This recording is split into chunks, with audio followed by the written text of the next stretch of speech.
이는 너희가 그리스도 안에서 1만 명의 스승을 가졌을지라도 아비들은 많지 않으니 그리스도 예수 안에서 복음을 통하여 내가 너희를 낳았습니다. 그러므로 내가 너희에게 권고하노니 너희는 나를 따르는 자들이 되라. 이로 인하여 내가 디모데를 너희에게 보냈으니 그는 나의 사랑하는 아들이며 주 안에서 신실한 자니라. 내가 각 교회에서 가르친 대로 그가 그리스도 안에 있는 나의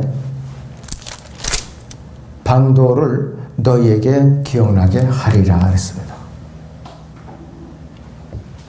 오후의 주제는 믿음의 스승입니다. 오늘이 이방인 달리그는 성령 강림 제일이면서 스승의 날이에요. 또 가정의 달이라고 그랬죠. 이번 달이. 스승은 항상 존경의 대상이 되어 왔는데 이 시대의 이 마지막 때의 스승의 위치는 위태롭기 짝이 없죠. 강단에서 제자들에게 폭행을 당하거나 모욕을 받는 일이 자주 발생합니다. 이 배교한 마지막 시대에 세상의 끝의 마지막 현상이에요. 이 시간에 우리는 성경적인 관점에서 우리는 믿음의 스승이 누구이고 어떤 자세로 되어야 되는가 올바로 배우고 실행에 옮겨야 될 의미와 책임이 있는 것을 우리는 이제 깨달아야 되는 것이.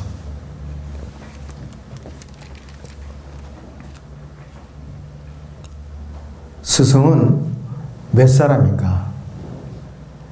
성경적으로 보면 스승은 오직 한 분이에요. 예수 그리스도 한 분이라 이것이.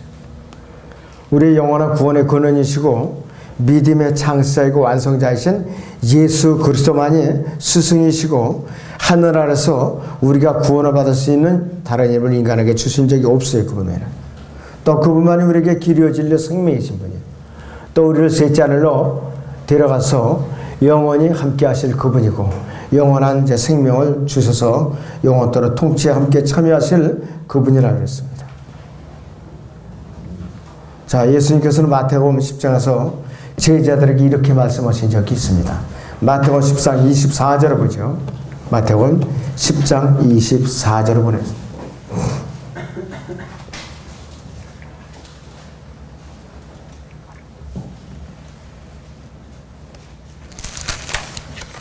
마태복음 10장 24절에 자, 거기를 보시면은 이렇게 말씀을 하고 있죠.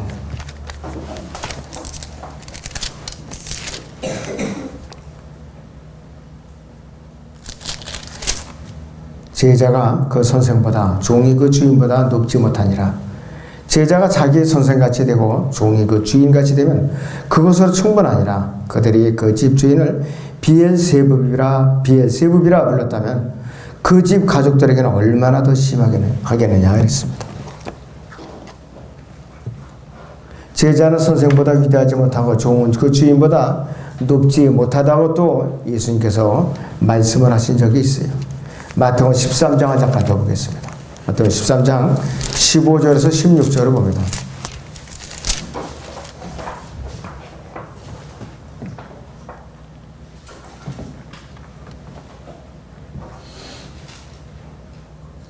이 백성의 마음이 무디어지고 그들이 귀는 듣는데 둔하고 그들은 자기들이 눈을 감았으니 이는 그들이 어느 때라도 눈으로 보지도 못하고 귀로 듣지도 못하며 마음으로 깨닫지도 못하고 회심하지도 못하게 되어 나로 그들을 치유하지 못하게 하려 함이라고 하는 것이라. 그러나 너희 눈은 볼 수 있고 또 너희 귀는 들을 수 있으니 복이 있도다 그랬습니다. 실제로 제자가 선생보다 더 많이 알지 않으면은 학문이라는 건 세상 학문은 발전될 수가 없어요. 이 말은 뭐냐? 예수님과 그분의 제자들의 관계를 말하는 것이죠. 특별히 비방을 받는 일이 있어서 주님께서 한정시켜서 관련된 말인데 예수님의 제자들은 놀라운 일들을 행하지만은 예수님 이상의 그 놀라운 일들을 할 수가 없는 것이에요. 비방을 받는 것도 예수님 이상으로 그들은 비방을 받은 적이 없어요. 마태복음 10장 25절 아까 예수님께서 주인인 자신이 비엘세부비라고 비방을 받았을 정도였기 때문에 종들은 제자들은 더 이상 큰 비방을 받을 만한 일이 없다고 말씀하시는 거예요. 이 비엘세불은 마태복음 12장 24절에서는 마귀들이 통치자로 곱됐어요. 마귀들이 통치자. 마태복음 12장 26절에서는 사탄과 일치하고 있어요.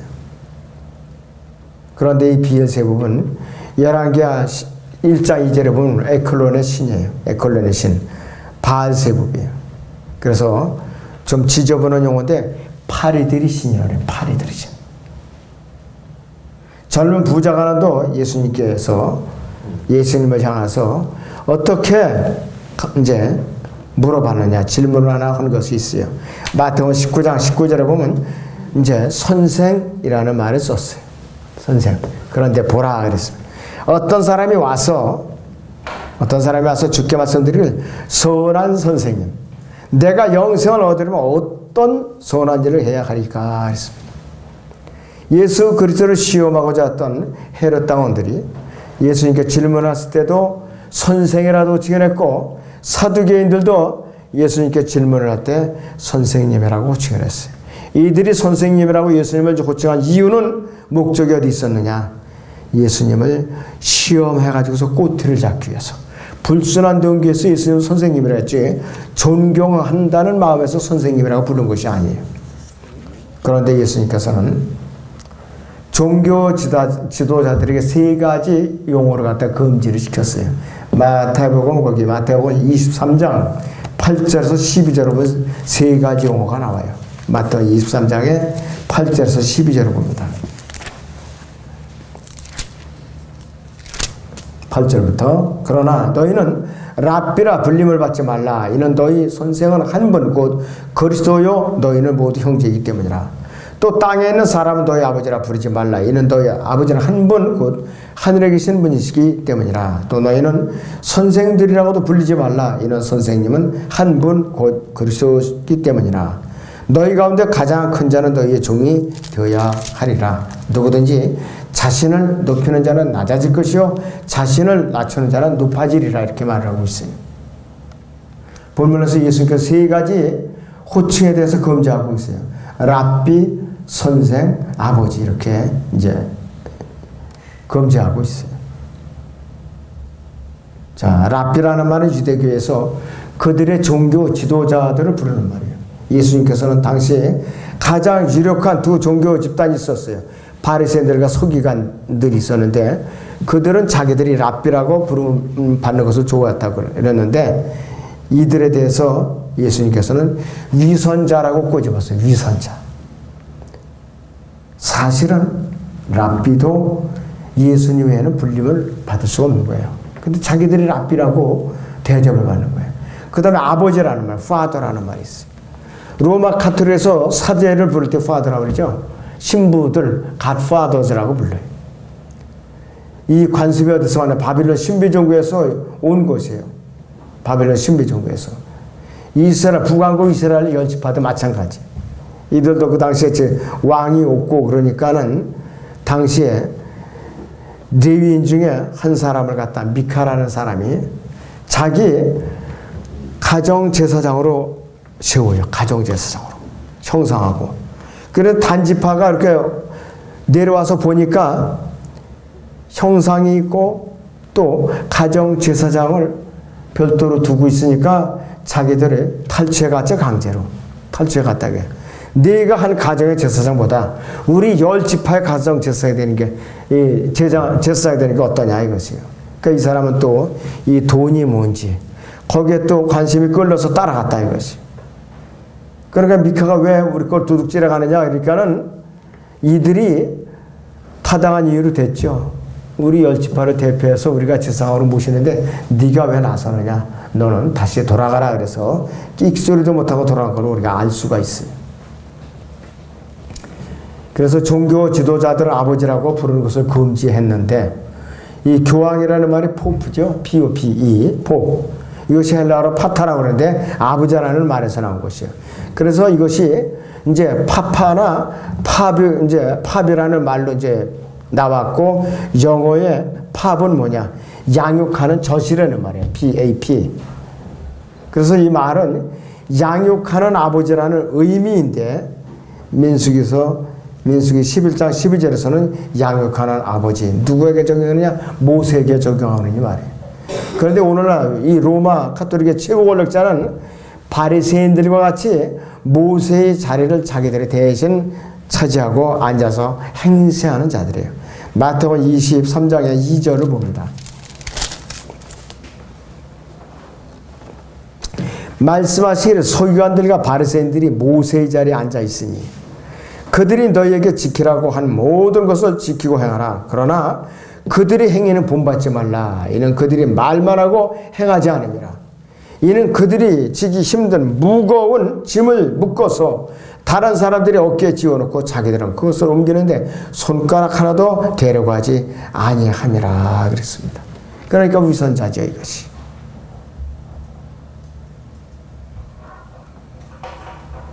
그 다음에 선생이라는 말이 있어요. 마스터를, 마스터. 오늘날 개신교에서는 랍비라든지 아버지라는 말을 사용하는 대신에 선생이라고 이렇게 불러주는 거 굉장히 좋아해요. 존경받기를 좋아하는 학자 집단이에요.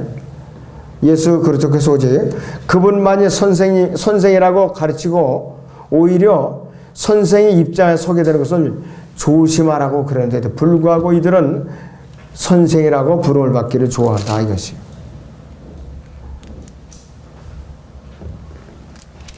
이 시대에 우리는 가르치는 자들을 존경해야 된다. 가르치는 자들.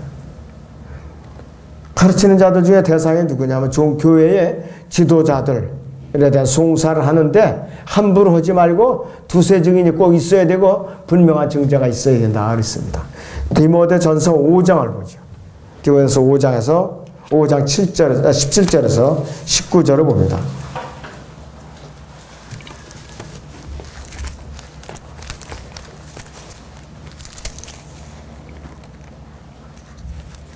디모데전서 5장 17절에서 19절을 봅니다. 잘 다스리는 장로들을 배나 존경할 사람으로 여기되 특별히 말씀과 교리에 수고하는 이들에게 그리할지니라. 성경에 말씀하시는 너는 곡식을 밟아 너는 소에게 망을 씌우지 말지니라고 하였고 또 일꾼이 자기의 삭슬 받는 것은 합당하니라고 하였느니라. 장로에 대한 송사는 두세 증인이 없으면 받지 말 것이요 그랬습니다. 그래서 교회 지도자를 특별한 하자가 없으면은 마음대로 송사하지 말라는 것이. 이 시대에 우리는 영적 지도자들을 기억해 줄 줄 알아야 돼요. 히브리서 13장 7절을 잠깐 보겠습니다. 우리 히브리서 13장 7절을 봐요.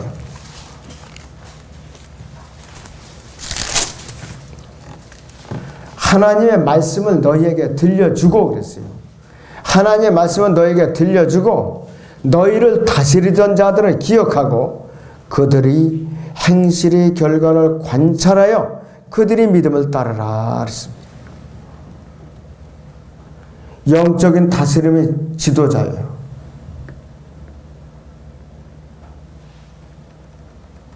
같은 절에서 다스리던 자들이라는 말을 해요.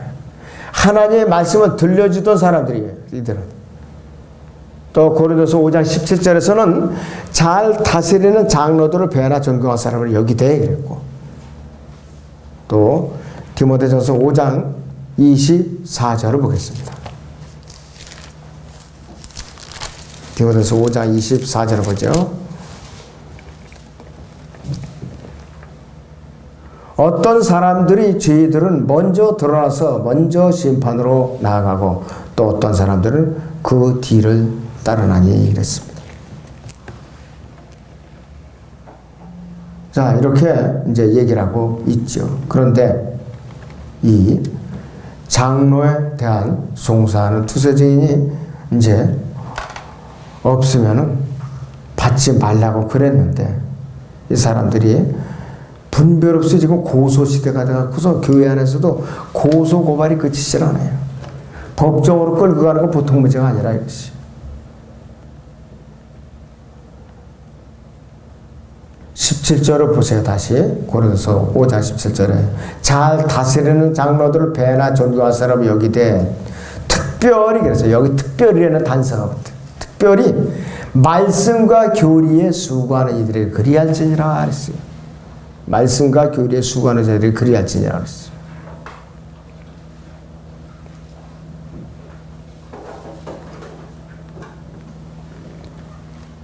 성경에서는 우리에게 또 그들이 이 히브리서 13장 7절의 하반절에 보면은 13장 7절의 하반절에 보면 그들이 행실의 결과를 관찰하여 그랬어요. 그들이 행실의 결과를 관찰하여 그들의 믿음을 따르라 그랬습니다. 우리는 무조건 따르기 전에 그들이 말과 행실의 결과를 관찰해보고 살펴봐야 돼요. 그래서 그 행실이 그들의 믿음에서 나온 행실이 확실하다, 결과가 확실하다, 그러면은 우리는 그들을 따라도 된다 이것이요. 그래서 그들의 믿음을 함부로 따르지 말고 그들의 행실 결과를 관찰해서 하나님 안에서 올바로 가르치고 있는가, 또 아담 안에서 타락한 죄인들에게 복음을 잘 전하고 있는가, 그들이 혼을 또 주님께로 이겨오고 있는가, 성도들을 잘 양육하고 있는가, 성령의 열매로 덕을 끼치고 성도들을 하여금 예수들의 재림을 소망하게 하는 그러한 목자들인가 아닌가 살펴보고 영적인 지도력을 인정을 하고 그들을 존경하며 따라가라 이것이 바로. 무조건 그냥 직분만 주어졌다고 따라가면 안 된다 이것이. 우리는 그 영적 지도자들을 왜 기억해야 되는가 하면 우리는 다 이유가 있어요. 데살로니가서 5장 12절을 보죠. 데살로니가 5장 12절에 어떻게 말씀을 하고 있는가. 데살로니가서 5장 12절입니다. 형제들아 우리가 너희에게 간구하노니 너희 가운데서 수고하고 주 안에서 너희를 다스리며 훈계하는 사람들을 알아서 그들이 하는 일로 인하여 사랑으로 그들을 극진히 존경하라. 너희는 서로 화목하라 그랬습니다. 다시 읽어요. 그들이 12절부터 형제들아 우리가 너희에게 간구하노니 너희 가운데서 수고하고 주 안에서 너희를 다스리며 훈계하는 사람들을 알아서 그들이 하는 일로 인하여 사랑으로 그들을 극진히 존경하라. 너희는 서로 화목하라 그랬습니다. 또 우리는 이 영적 지도자를 잘 관찰할 줄 알아야 돼요.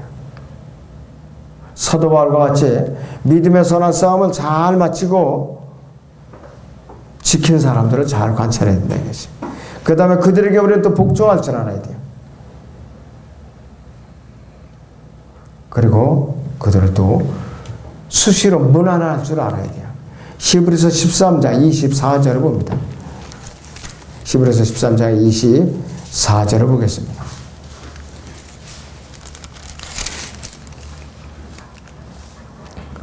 너희를 다스리는 모든 자와 그랬어요.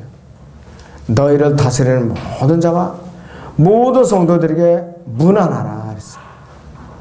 이탈리아 사람들이 너희에게 문안하느니라 그랬어요. 너희를 다스리는 모든 자와 모든 성도들에게 문안하라 그랬어요.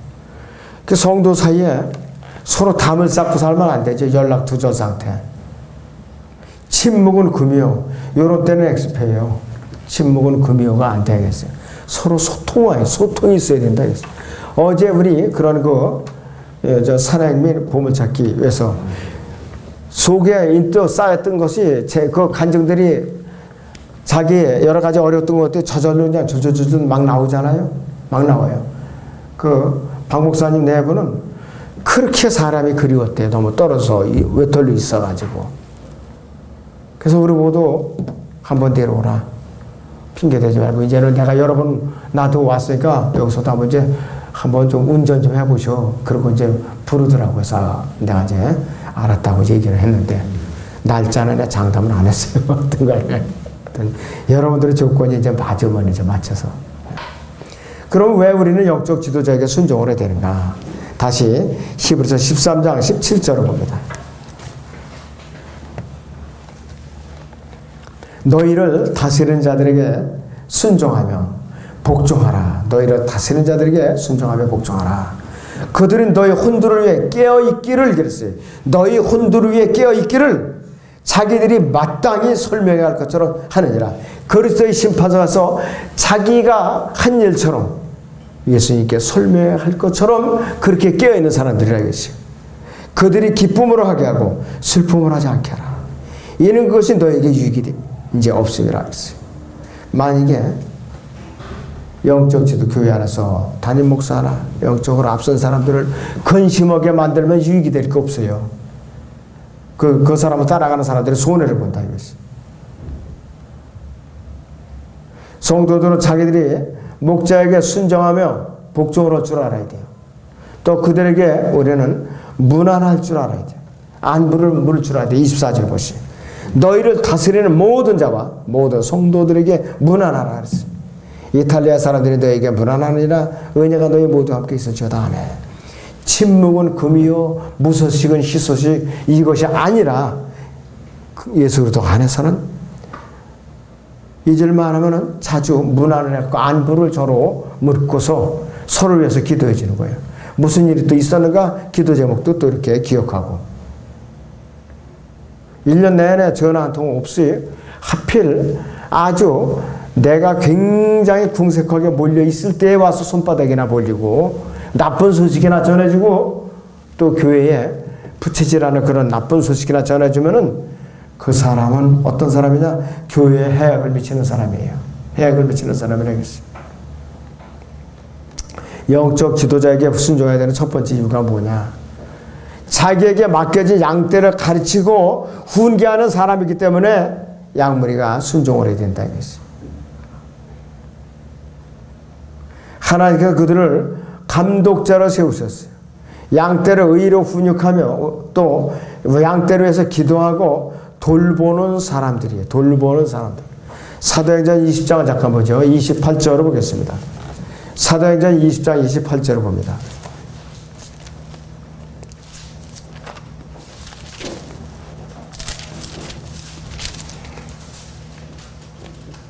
그러므로 너희 자신을 조심하고 모든 양떼에도 그리하라. 이들을 위해 성령께서는 너희를 감독자들로 세우셨으며 하나님께서 자신의 피로 사신 하나님의 교회를 돌보게 하셨느니라.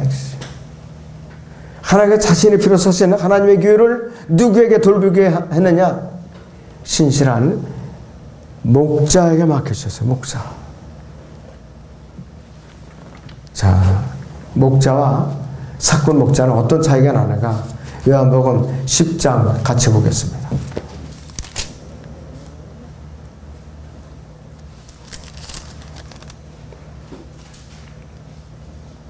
9절부터요 15절까지 나는 그 문이라 누구든지 나를 통하여 들어가면 구원받을 것이며 또 들어가며 나오며 초장을 찾으리라. 도둑은 오직 도둑질하고 죽이며 멸망시키러 오지만 내가 온 것은 양들로 생명을 더욱고 더 풍성히 얻게 하려 함이라. 나는 선한 목자라. 선한 목자는 양들을 위해 자기 생명을 내어놓으나 사꾼은 목자가 아니여 양들도 자기 양들이 아니므로 이리가 오는 것을 보면 양들을 버려두고 도망하느니라. 그리하여 이리가 양들을 채가고 흩어지게 하느니라. 사꾼이 도망치는 것은 그가 사꾼이기 때문이며 따라서 양에 대해서는 관심이 없느니라 했습니다. 나는 선한 목자라. 내가 내 양들을 하고 내 양들도 나를 아나니 이는 아버지께서 나를 아시고 나도 아버지를 아는 것과 같으니 나는 양들을 위하여 나의 생명을 대하느니라 했습니다. 참목자의 자세.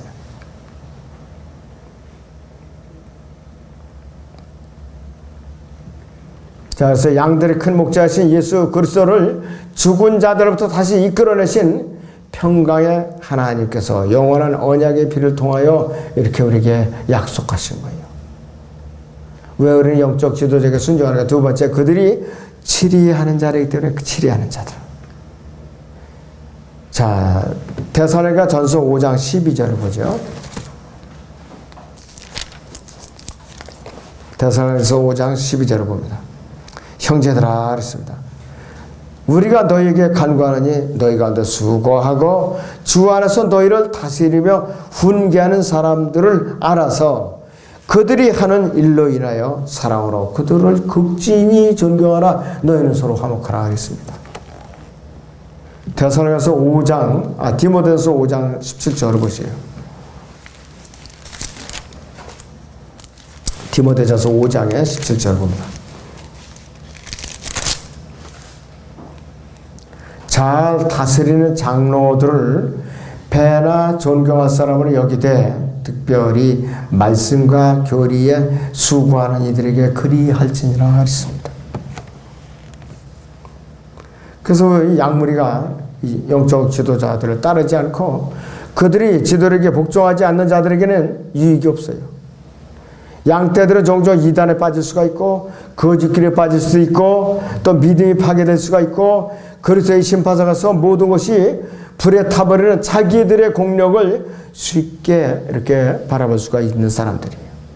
이 모든 일에 있어서 목자들은 양떼를 돌보며 때로는 그들을 위해서 눈물로 간구하기도 해요. 그들은 양떼들이 그리스도의 심판서가서 불타 없애버리는 공력을 바라보면서 슬퍼하지 않도록 우리는 섬김에 주의를 기울여야 돼요. 우리는 그들의 사역에 보람을 느끼도록 해야 되는 것이. 양떼들은 그리스도의 심판서에서 보게 되는 것과 그들로 인해서 구원받은 사람들이 줄을 선 것을 보는 것보다 더 큰 기쁨은 없다고 했어요. 내가 가보니까 우리 교회 회원들이 한 명도 없어 나만 올라오고 이처럼 전 난처한 일이 없죠. 어떤 교회는 양들은 다 올라가는데 목자가 없어. 어디서는 내가 열심히 복음을 전해서 내가 양들을 많이 길러놨다고 큰 소리 쳤는데 올라가 보니까 손에 꼽을 정도 몇 명 안 되더라. 아주 별별 일이 다 일어날 거예요. 별별 일. 어떤 사람은 올라가서 겸손해 끝까지 겸손해갖고 제가 마땅히 할 도리를 했고 별로 한 일이 없는데 저를 왜 이렇게 칭찬하십니까? 예수님께서 바로 네가 왜 그 일을 해서 이렇게 칭찬을 받느냐 이유가 있다. 성경적으로 구체적으로 알려주신다. 그리스도의 심판서 가면 확실하게 다 드러나는 거예요.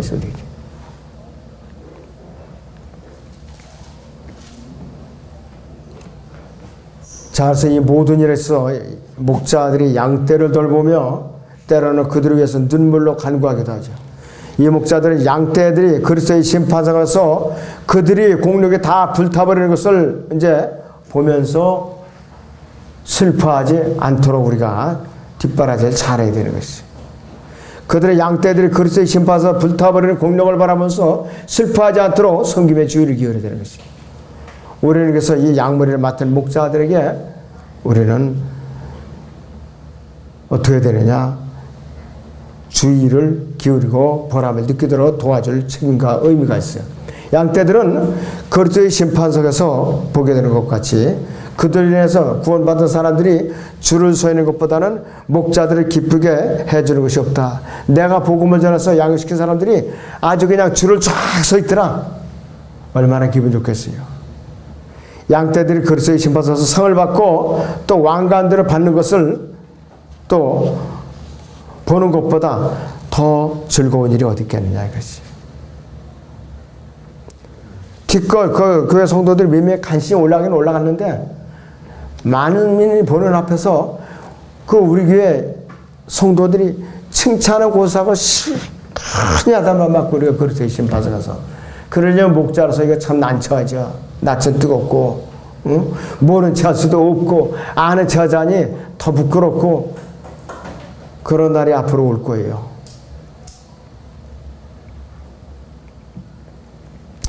구원받지 못한 죄인들의 혼을 예수님께로 이겨오는 그런 신실한 사람은 양육하는 아버지와 같죠. 그리스도 안에서 내가 1만 명의 스승을 가졌을 때라도 그랬어요.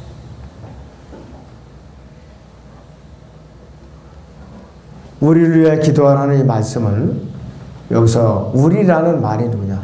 바울과 누가를 포함한 그 일행을 다 말하는 것이.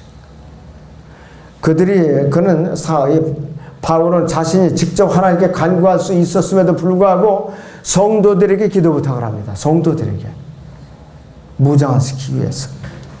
자, 사도 바울은 나를 따르는 자가 되라고 자신 있게 권면하고 있어요. 나를 따르는 자가 되라. 고린도전서 11장 1절과 또 여기서는 빌립보서 3장 17절이라든지 아까 고린도서 4장 16절 이 세 군데서 같은 말이 나오고 있어요. 고린도전서 4장 15절 봐요. 고린도전서 4장 15절 봅니다.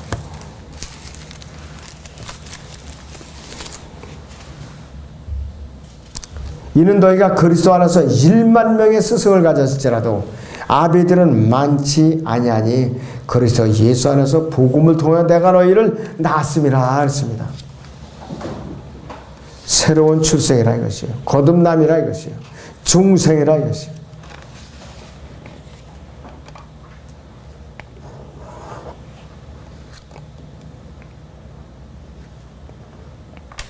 이 세상에 어떤 사람도 내가 물속에 들어갔다 나왔다고 물침 내려서 새로운 출생을 한 사람은 없어요. 누구든지 오직 복음을 통해서 성령으로 거듭나서 영원한 생명을 얻게 되는 것이.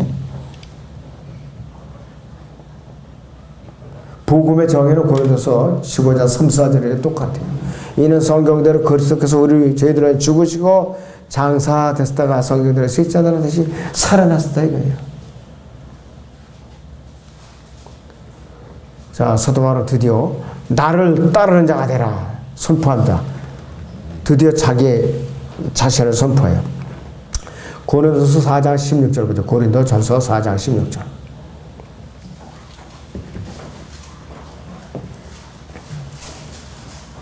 그러므로 내가 너에게 권고하노니 너희는 나를 따르는 자들이더라.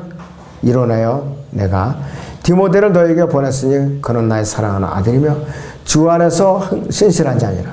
내가 각 교회에서 가르친 대로 그가 그리스도 안에 있는 나의 방도를 너에게 생각나게 하리라 그랬습니다.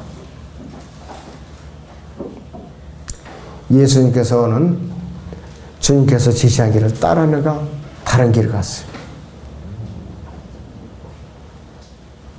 그러니까 이 바울이 분명히 주님께서 피하라고 그런 지역으로 이제 피해 있었어요. 자, 그런데 바울이 살았던 그 당시에 이 지역이 어느 지역이냐 이것이. 예수님을 따르는 그런 사람들이 무리가 뭉쳐있는 지역인데 바로 하나님께서 바울에게 일러준 지역이에요. 예수님께서 우리가 따르게 본이 되도록 바울과 같은 사람들을 우리에게 보내주셨어요. 디모데후서 1장 16절입니다. 그러니까 누군가 신실하게 예수 그리스도를 따르고 있다 이것이. 우리는 그분을 본으로 삼아서 그분의 뒤를 따라가야 되는데 맨 앞장에 하나님의 서고 그 뒤에 모범적인 이제 신실하게 예수님이 따라가는 것이죠. 자, 그래서 맨 뒤에 내가 따라가면 되는 것이죠. 맨 앞에 하나님 앞장서고 그 다음에 사도 바울이 앞서고 신실한 성도들이 앞서고 그 다음에 내가 따라가면 되는 거라 했어요. 우리를 따를 만한 사람의 자격은 오직 신실함 이거 하나뿐이에요. 성경이 무엇인가 다른 것까지 자기 요건을 그것이 추가된다면 바로 성경 공개자가 되는 것이죠. 그래서 고린도서 1장 1절에서 사도 바울은 너희는 나를 따르는 자들이 되라 이렇게 권면하고 있고 고린도전서 4장 7절에서는 곧바로 디모데를 등장시켜 곧바로 예수는 따르는 바울이 뒤에 디모데가 또 따르는 거예요. 예수 그리스도 예수님 바울 그 뒤에 바로 디모데가 있다는 거예요. 디모데는 아주 신실한 사람이었고 바울이 디모데에 대해서 그는 나의 사랑하는 아들이며 주 안에서 신실한 자니라 이렇게 소개를 하고 아들처럼 사랑했다 이것이. 그래서 이 디모데는 바울의 영적인 아들이었죠. 이러한 디모데가 여러 가지 교회 문제점들을 바로잡을 바울이 처방을 갖고 교회들을 이제 방문했는데 처음에는 고린도 교회를 보낸 거예요. 고린도 교회. 내가 각 사람에게 가르친 대로 그가 그리스도 안에 있는 나의 방도를 생각나게 하리라 이렇게 말하고 있어요. 디모데는 지역교회 여러 가지 문제가 문제들을 안고 있을 때에 그것을 바로잡기 위해서 바울이 그리스도 안에서 어떻게 처리했는지 방도로 잘 알고 있었다 이거지. 평소에 그가 어떻게 가르쳤는지 늘 마음에 담고 있었던 아주 굉장히 신실한 사람이 있었어요. 그래서 바울은 디모데를 신뢰하고 그가 자기가 그를 대신해서 고린도 교회를 보냈는데 사람을 신뢰받지 못하면은 하나님으로부터 신뢰받는 것은 더욱 어렵다 이것이. 사도 바울은 우리에게 아무나게 따르라고 명령하지 않았어요. 아무나게는. 우리가 따라서 예수 그리스도로 따르는 사람이어야 돼요. 그러자 바울이야말로 우리가 따르기에 아주 훌륭한 사람이 있었어요. 바울은 죄로 말미암아 죽은 사람들이 혼두를 그리스도께로 인도해서 영원한 생명으로 거듭나게 하는 분명한 일을 확인해야 되는 것이죠. 그러니까 그리스도를 따르는 사람들은 죄인들로 하여금 예수 그리스도를 영접하고 또 이러한 사람들은 무엇보다도 하나님의 바른 말씀으로 빚어진 사람이라 해야 된다 이것이. 그래서 바울이 자기를 따르라고 했던 까닭은 자신이 죄를 지은 사람이었고 말씀으로 무장을 갖추었고 또 예수 그리스도를 따르는 사람이었기 때문에 그래요. 우리가 따라야 할 사람은 그래서 자신의 죄를 깨끗이 씻고 말씀으로 무장한 채 예수 그리스도를 따르는 사람이어야 한다 이것이요. 그래서 하나님을 따라서 내 앞에 서서 나를 이끌고 가는 사람이 어떤 사람인가 우리는 디모데전서 1장에서 보죠. 1장 15절에 17절을 봅니다. 그리스도 예수께서 죄인들을 구원하시려고 세상에 오셨다는 이 말씀은 신실하며 온전히 받아들이기 합당하도다. 그리스도인 중에서 내가 우두머리라. 그러나 내가 자비를 얻은 것이 이 때문이냐. 그런데 여기서 먼저 내 안에서 예수 그리스도께서 온전한 오래 참으심을 보여주셔서 그랬어요. 그를 믿고 영원을 얻는 자들에게 본이 되게 하려 하심이라 그랬습니다. 자신을 본보기로 들면서 예수님께서 자기를 다른 사람이 본이 되게 하려고 작정하신 거예요. 먼저 죄인들 중에서 내가 우두머리라 이렇게 선포하죠 바울이. 그는 그리스도 예수께서 죄인들을 구원하시고 세상에 오셨다는 신실한 말씀을 받아들이는 사람이에요. 그러자 예수님께서 그의 안으로 들어오셔서 허물의 잿덩어리인 바울을 인내심을 갖고 오래 참게 하신 거예요. 그가 먼저 본을 보여주셨죠.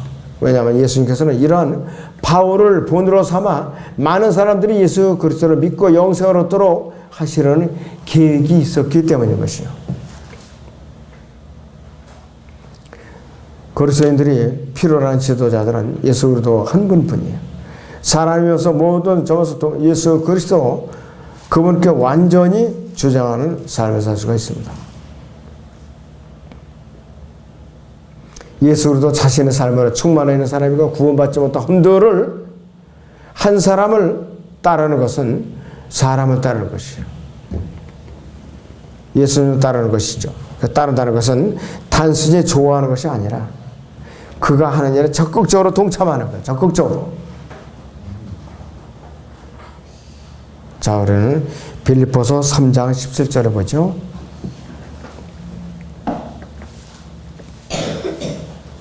형제들아 너희는 모두 나를 따르는 자가 되라. 그리고 우리가 그분을 본으로 삼은 것 같이 그렇게 너희 행하는 자들을 주시하라 그랬습니다.